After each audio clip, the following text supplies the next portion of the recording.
महाप्रभु श्री जगन्नाथ श्री बलभद्र देवी सुभद्रा सान भौणी से एभली ठाकुर जहाँकर समस्त लीलाखेला मनीष भली मनीष जो भावे सकाळु उठिले दांत घसी थाए एवं खाद्य पदार्थ नहीं थाए एवं जीवनचर्या संपन्न करिथाए सेहि भली भावे महाप्रभु कालिया ठाकुर रत्न सिंहासन रे विराजित बड़ भाई बलभद्र एवं सान भौणी देवी सुभद्रांकर समस्त नीतिकांति मनीष भली सेइथिपाई तो कुहा जाए महाप्रभु ए धराधाम रे मानवीय लीला खेल करुचंती।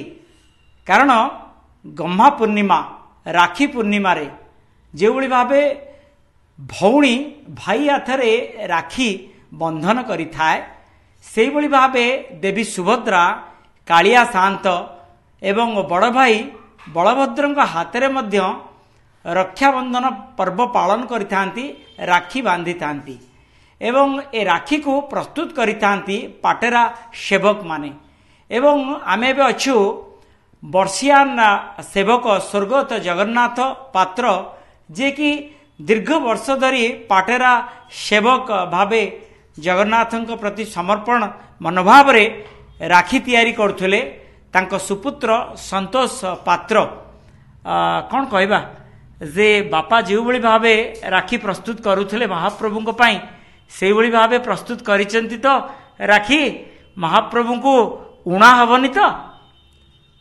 सेवा ये महाप्रभुंकर सबु महाप्रभु करुचंती महाप्रभु की इच्छा ही सब होउची आओ आमे तांकोटू छोट बलू महाप्रभुंकर राखी तांको पाखरे बसी शिखीचु वर्तमान 10-15 वर्ष आम सहित सहयोग कर आसुलु वर्तमान आम निजे से राखी करने महाप्रभु आमको सुजोग भावे राखी प्रस्तुत करिसंती एवं कुहा जाए जे पृथ्वीर सर्वबृहत राखी जो राखी परिधान करिथांती बड़ भाई बलभद्र श्री जगन्नाथ बड़ ठाकुर बड़ मंदिर बड़ दांड बड़ धाम श्रेष्ठ धाम श्रीक्षेत्र पुरी जगन्नाथ महाप्रभु बठाकुरे दुई भाई को सुभद्रा पिंधेबे राखी एटा बहुत प्राचीन परंपरा यही संपर्क अच्छी अति संपर्क बोली एटा महाप्रभु मानव नीला रे वर्तमान सबु भक्त मानक जनसाधारण मानक देखा सूचाइबा सुजोग देइचंती एटा अति दुर्लभ दर्शन महाप्रभु मध्य राखी पिंधिबा भक्त माने दर्शन करि परिबे श्रीमंदिर रे कौन कौन सबु जो कहते बासुंगा पाटरे किभली भावे राखी प्रस्तुत करिसंती आमे देखिएको पाउछु जे सर्वबृहत राखी किभली प्रस्तुत करिसंती यह प्रथमे बासुंगा पाटरे यह प्रस्तुत होता है संपूर्ण बासुंगा पाट प्रशासन आमको आवश्यक अनुसार जोगाई दी थांती आमे प्रथमे बासुंगा पाट को चारोटी रंगरे विभक्त करी नाली नेली हलदिया बैगिणी प्रस्तुत करिथाउ यह 5-6टी थाक करी यह आम प्रस्तुत करथाउ वर्तमान महाप्रभुंकर 4टी राखी 4टी गुआमाल प्रस्तुत शेष पर्यायर पहुंचलानी एवं 2टी राखी महाप्रभु 2टी राखी बलभद्र परिधान करिवे एवं 2टी गुआमाल 2टी गुआमाल जगन्नाथ महाप्रभु परिधान करिवे बठाकुरे 2टी परिधान करिवे एवं गुआमाल ए गुआमालटी कौन पे प्रस्तुत करा जायछि आमे तो जानिथिलो राखी राखी दुई हाथे महाप्रभु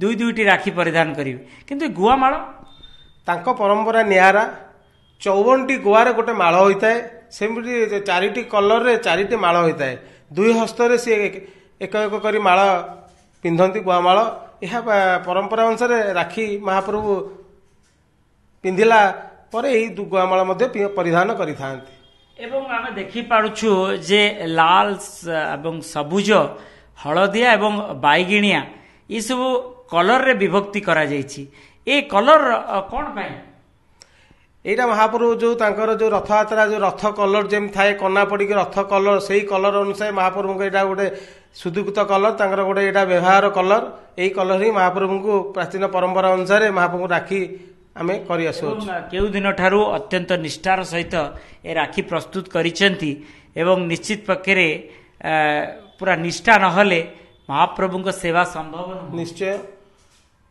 चिता लगी 2 दिन पर ठारू ये महाप्रभु बासुंगा पाट राखी प्रस्तुत आम आरंभ करिथाउ ଏହା ବର୍ତ୍ତମାନ ଶେଷ ପର୍ଯ୍ୟାୟରେ ପହଞ୍ଚିଲା। ଆସନ୍ତା କାଲି କିଭଳି ପାଟ ପଟୁଆର ଶୋଭାଯାତ୍ରାରେ ଯିବ ଏବଂ ଆପଣଙ୍କ ମନରେ ମଧ୍ୟ ଖୁସି ଥିବ, ମହାପ୍ରଭୁ ରାକ୍ଷୀ ପିନ୍ଧିବେ। ନିଶ୍ଚୟ ମା ସୁଭଦ୍ରା ଅପେକ୍ଷା କରିଥିବେ। ମହାପ୍ରଭୁଙ୍କର ରାକ୍ଷୀ ଶ୍ରୀମନ୍ଦିର ପ୍ରବେଶ କଲେ ଆମକୁ ମଧ୍ୟ ଏତେ ଆନନ୍ଦ, ଏତେ ଖୁସି, ଏହା ଆମ ଜୀବନରେ ସବୁଠୁ ବଡ଼ ଖୁସି ଆମେ ଅନୁଭବ କରିପାରୁ। ଆଜି ମନେ ପଡୁଛି ଜଗନ୍ନାଥ ପାତ୍ର ପିତାଙ୍କ କଥା। ନିଶ୍ଚୟ ନିଶ୍ଚୟ, ଯାହା ବି ହେଲେ ଆମେ ତାଙ୍କଠୁ ଏଇ ବିଦ୍ୟା, ଏଇ ମହାପ୍ରଭୁଙ୍କ ସେବା ଇଏରେ ସେ ଆମକୁ ବହୁତ କରି ଶିଖେଇଛନ୍ତି, ଯୋଉଟା କି ଆମେ ଆଜି ତାର ସେବାର ପାଉଛୁ, ଆନନ୍ଦ ପାଉଛୁ। ନିଶ୍ଚିତ ଇଏ ଆନନ୍ଦର କଥା। ଏବଂ ପୁତ୍ର ନାତି ପ୍ରସାଦ ତାକୁ ମଧ୍ୟ ଶିଖେଇକିରି ଯାଇଛନ୍ତି ଜେଜେବାପା। କ'ଣ କହିବା, କେତେ ନିଷ୍ଠାର ସହିତ ଆପଣ ତ ଛାତ୍ର ଅଛନ୍ତି, କିନ୍ତୁ ସେବା ଯେଉଁ ପାଇଛନ୍ତି ମହାପ୍ରଭୁଙ୍କର କେତେ ନିଷ୍ଠାର ସହିତ ସମ୍ପନ୍ନ କରୁଛନ୍ତି। ଏ ସେବା ମୁଁ ମୋ ଜେଜେଙ୍କ ବାପାଙ୍କ ଠାରୁ ଶିଖି ଆସିଛି ଓ ତାଙ୍କ ସହିତ ଛୋଟବେଳୁ ମୁଁ ତାଙ୍କୁ ଏ ସେବାରେ ବହୁତ ସାହାଯ୍ୟ କରୁଛି। ତା ସହିତ ଏ ସେବା କରି ମୋତେ ବହୁତ ଆନନ୍ଦ, ବହୁତ ଖୁସି। ଶିଖିଲଣି? ୟାକୁ ପ୍ରଥମେ ବାସୁଙ୍ଗା ପାଟରେ ତିଆରି କରାଯାଏ। ୟାକୁ 4ଟି କଲରରେ ବିଭକ୍ତ କରାଯାଇ ନାଲି, ନେଳି, ବାଇଗିଣୀ, ହଳଦିଆ 4ଟି କଲରରେ ବିଭକ୍ତ କରାଯାଇ 4ଟି ରାକ୍ଷୀ ପ୍ରସ୍ତୁତ କରାଯାଏ। ତା ବ୍ୟତୀତ 4ଟି ଗୁଆମାଳ ମଧ୍ୟ ହୁଏ। 54ଟି ଗୁଆରେ ମିଶି ଗୋଟିଏ ମାଳ ହୁଏ। ଏହିପରି 4ଟି କଲରରେ 4ଟି ଗୁଆମାଳ ମଧ୍ୟ ହୁଏ। ମନ ଭିତରେ ଖୁସି ଏବଂ ଆନନ୍ଦ ଯେ ଶିକ୍ଷା ସହିତ ମଧ୍ୟ ମହାପ୍ରଭୁଙ୍କ ସେବାରେ ଲାଗିଛନ୍ତି।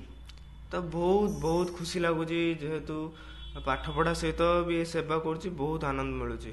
ନିଶ୍ଚିତ ଆପଣ ଦେଖୁଛନ୍ତି ଯେ 54ଟି ଗୁଆରେ ଗୁଆମାଳ ପ୍ରସ୍ତୁତ କରାଯାଇଛି, 2ଟି ଗୁଆମାଳ ପ୍ରସ୍ତୁତ କରାଯାଇଛି, 2ଟି ସର୍ବବୃହତ ରାକ୍ଷୀ ମଧ୍ୟ ପ୍ରସ୍ତୁତ କରାଯାଇଛି।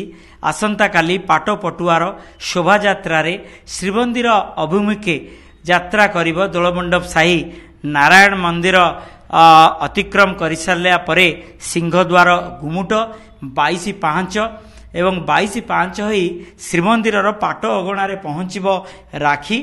ଏବଂ ମଧ୍ୟାହ୍ନ ଧୂପ ପରେ ଏ ରକ୍ଷାବନ୍ଧନ ପର୍ବ ପାଳନ କରାଯିବ। ସମସ୍ତ ସେବାୟତମାନଙ୍କ ଉପସ୍ଥିତିରେ ଏ ରକ୍ଷାବନ୍ଧନ ପର୍ବ ପାଳନ କରାଯିବ। ଦେବୀ ସୁଭଦ୍ରା, ବଡ଼ ଭାଇ ଶ୍ରୀ ବଳଭଦ୍ର ଏବଂ ସାନ ଭାଇ କାଳିଆ ଠାକୁରଙ୍କର 2 ହସ୍ତରେ ଦୁଇଟି ରାକ୍ଷୀ ବନ୍ଧନ କରିବେ। କାରଣ ଇଏ ଭକ୍ତି ଭାବ ବିଶ୍ୱାସର କଥା। ଭଉଣୀମାନେ ଭାଇ ହାତରେ ଅତ୍ୟନ୍ତ ଭକ୍ତି ଭାବରେ ରକ୍ଷାବନ୍ଧନ କରିଥାନ୍ତି ଏବଂ ଇଏ ହେଉଛି ପ୍ରେମର ପ୍ରତୀକ, ଭାଇ ଭଉଣୀର ସମ୍ପର୍କର ପ୍ରତୀକ ରକ୍ଷାବନ୍ଧନ। ପୁରୀରୁ କ୍ୟାମେରା ପର୍ସନ ଗୋପାଳ ତିୱାରୀଙ୍କ ସହ ମଧୁସୂଦନ ମିଶ୍ର।